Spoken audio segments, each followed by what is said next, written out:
Assalamualaikum warahmatullahi wabarakatuh. Selamat pagi.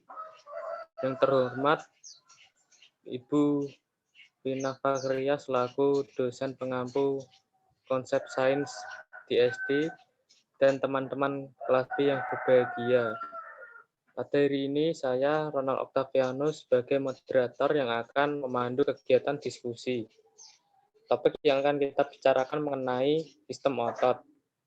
Sebelum diskusi dimulai, saya akan memperkenalkan anggota kelompok kami. Yang pertama, Disti Dava Hermawan dengan NIM 202033009. Yang kedua, Intan Putri dengan NIM 202033039. Yang ketiga, Ronald Octavianus dengan NIM 202033057. Yang keempat, Retna Utami dengan NIM 202033076. Yang keenam, Septiana Apriliani dengan NIM 202033049. Materi yang pertama akan dibacakan oleh Mbak Retna Utami. Waktu dan tempat saya persilahkan. Definisi. Jaringan otot merupakan jaringan yang mampu melangsungkan kerja mekanik dengan jalan kontraksi dan relaksasi sel atau serabutnya. Otot merupakan jaringan pada tubuh hewan yang aktivitas biasanya dipengaruhi oleh stimulus dari sistem saraf. Fungsinya ada 5. Yang pertama, mekanik atau pergerakan. Yang kedua, membentuk postur. Yang ketiga, proteksi. Yang keempat, sirkulasi darah atau nutrien. 5, memproduksi kalor. Struktur. Otot merupakan jaringan yang terdiri atas kumpulan sel-sel serabut otot. Dalam sel serabut otot ini terdapat unit kontraksi yang disebut dengan miofibril. Perluasan sarkoplasma mengadakan hubungan dengan miofibril ini. Ketika miofibril diamati dengan mikroskop elektron, ditemukan adanya pita terang dan pita gelap.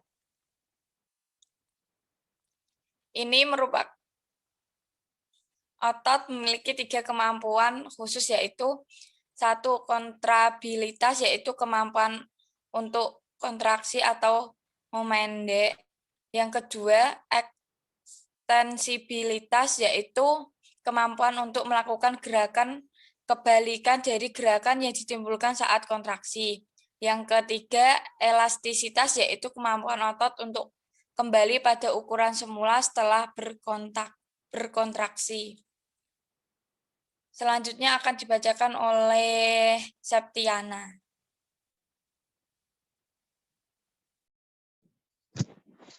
Jenis jaringan otot. 1. Otot polos. 2.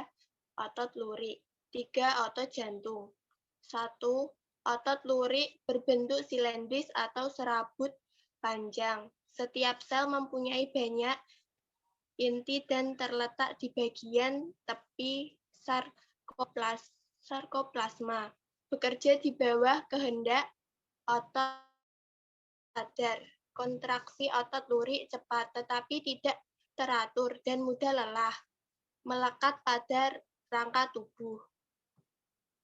2. Otot polos.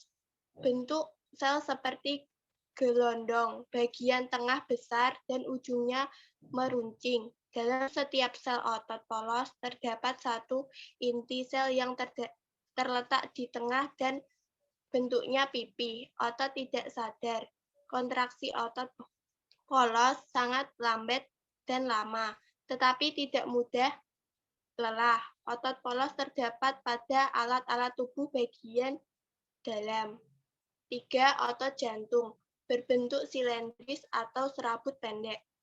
Tersusun atas serabut lurik yang bercabang-cabang dan saling berhubungan satu dengan lainnya. Setiap sel mempunyai 1 atau 2 inti yang terletak di tengah sarkoplasma. Otot tidak sadar dan selnya dilengkapi serabut saraf. Dari saraf otonom, kontraksi otot jantung berlangsung secara otomatis, teratur, tidak pernah lelah, dan bereaksi lambat, hanya terdapat di jantung. Saraf kerja otot: 1. Antagonis, 2. Sinekris. 1. Antagonis, kerja otot yang kontraksinya menimbulkan efek gerak berlawanan. Contohnya adalah ekstensor meluruskan dan fleksor membengkokkan. Misalnya otot trisep dan otot bisep. Abduktor menjauhi badan dan aduktor mendekati badan. Misalnya gerak tangan sejajar bahu dan sikap sempurna. Flexor ke bawah dan aduktor ke atas. Misalnya gerak kepala merunduk dan mengadah. Supinator menengadah dan pronator melungkup. Misalnya gerak telapak tangan menengadah dan gerak telapak tangan menelungkup. 2. Sinekris. Otot sinergis adalah dua otot atau lebih yang bekerja sama-sama dengan tujuan yang sama. Jadi otot-otot itu berkontraksi bersama dan berelaksasi bersama. Misalnya, otot-otot antar tulang rusuk yang bekerja bersama ketika kita menarik nafas, atau otot pronator, yaitu otot yang menyebabkan telapak tangan menengadah atau melungkup. Selanjutnya akan disampaikan oleh Mas Sisti Deva Dirmawan. Mekanisme terjadinya gerak. Pada dasarnya, setiap serabut otot tersusun atas serabut tipis yang disebut miofibril. Miofibril ini mengandung struktur yang lebih sederhana lagi, yaitu filamen aktin dan miosin.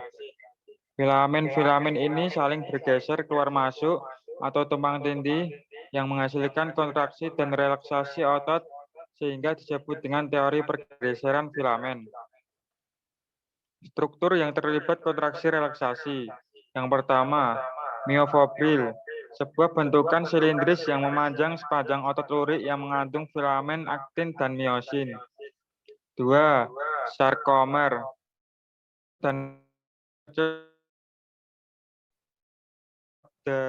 miofibril dibagi menjadi beta H, A, dan I. 3. Aktin, filamen kontraktil yang tipis yang mengandung sisi aktif dan ikatan. Miosin, protein filamen yang lebih tebal dengan penonjolan yang dikenal dengan kepala miosin.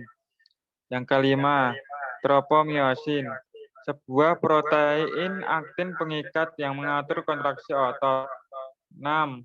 Troponin, protein kompleks yang melekat pada tropomiosin. Tahapan kontraksi. 1. Impulse saraf tiba di neuromuscular junction yang mengakibatkan pembebasan asetilkolin. Kehadiran asetilkolin menyebabkan depolarisasi yang kemudian menyebabkan pembebasan ion Ca keluar dari retikulum sarkoplasmik. 2. Dengan meningkatnya ion Ca akan menyebabkan ion Ca bisa terikat pada troponin dan mampu mengubah strukturnya. Perubahan struktur troponin karena ion Ca ini akan terbukanya daerah aktif tropomiosin yang tertutup oleh troponin. Kini kepala miosin akan mampu berikatan dengan filamen aktin pembentuk aktomiosin. Yang ketiga, perombakan ATP akan membebaskan energi yang dapat menyebabkan miosin mampu menarik aktin ke dalam dan juga pemendekan otot. Hal ini terjadi di sepanjang miofibril pada sel otot. Yang keempat, miosin akan terlepas dari aktin dan jembatan aktomiosin akan putus ketika molekul ATP terikat pada kepala miosin. Pada saat ATP dipecah, kepala miosin dapat bertemu lagi dengan aktin pada tropomiosin. Yang kelima, proses kontraksi otot dapat berlangsung selama ada ATP dan ion Ca. Pada saat impuls berhenti, maka ion Ca akan kembali ke retikulum sarkoplasmid dan troponin akan kembali ke kondisi semula dan menutupi daerah tropomiosin sehingga menyebabkan otot berelaksasi. Berikut otot manusia tampak anterior.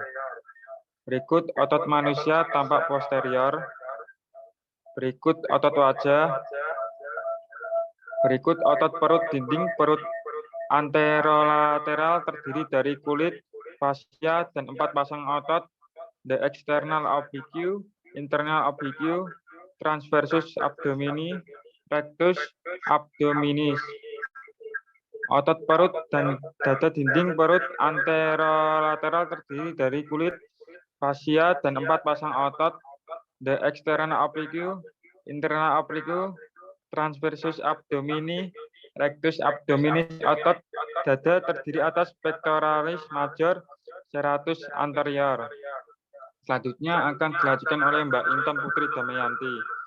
Waktu dan tempat dipersilakan.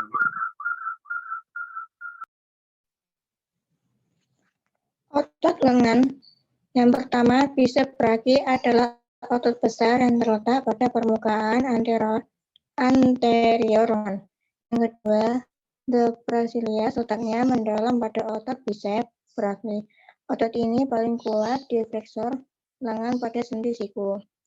Yang ketiga, the brachiosaurus dias menyebabkan fleksor lengan pada sendi siku, terutama ketika gerakan sangat cepat digunakan atau ketika berat diangkat perlahan selama.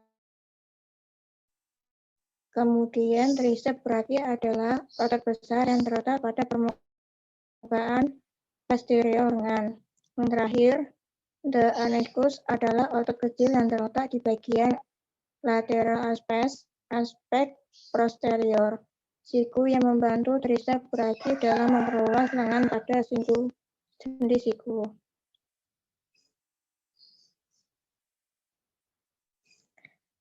Berikut ini adalah otot paha, otot betis,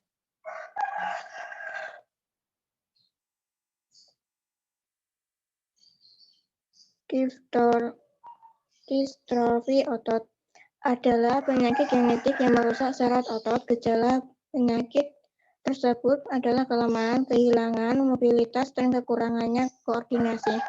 Difterosi terjadi sejak anak-anak, di mana lebih jauh 50.000 orang Amerika menderita dengan salah satu dari 9 bentuk penyakit yang terjadi setiap saat dalam kehidupan seseorang dan belum ada obatnya.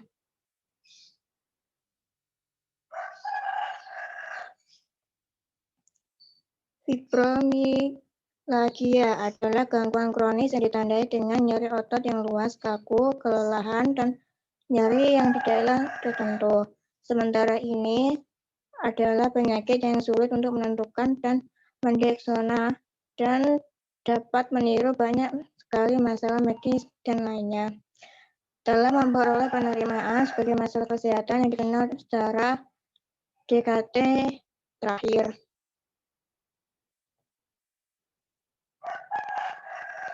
Atrofi adalah penurunan fungsi otot karena otot mengecil atau kehilangan kemampuan untuk berkontraksi.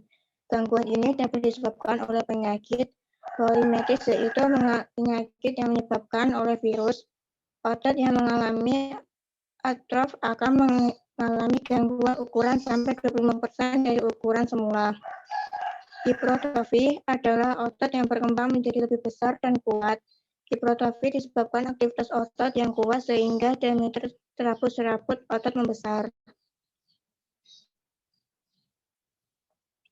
Tetanus adalah penyakit yang disebabkan otot menjadi tegang secara terus-menerus karena adanya infeksi bakteri tetanus.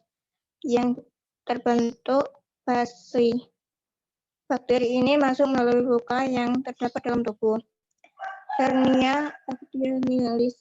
Sobeknya dinding otot abdominalis sehingga usus turun ke bawah dan masuk bagian sobekan tersebut.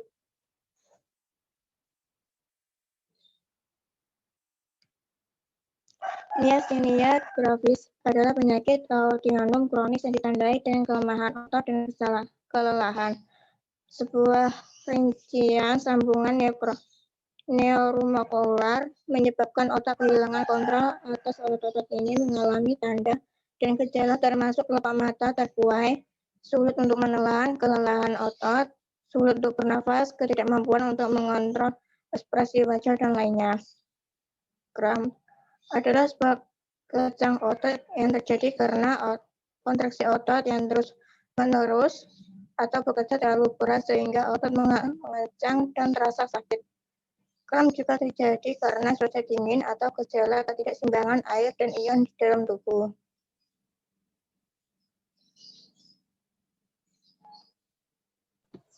Terima kasih.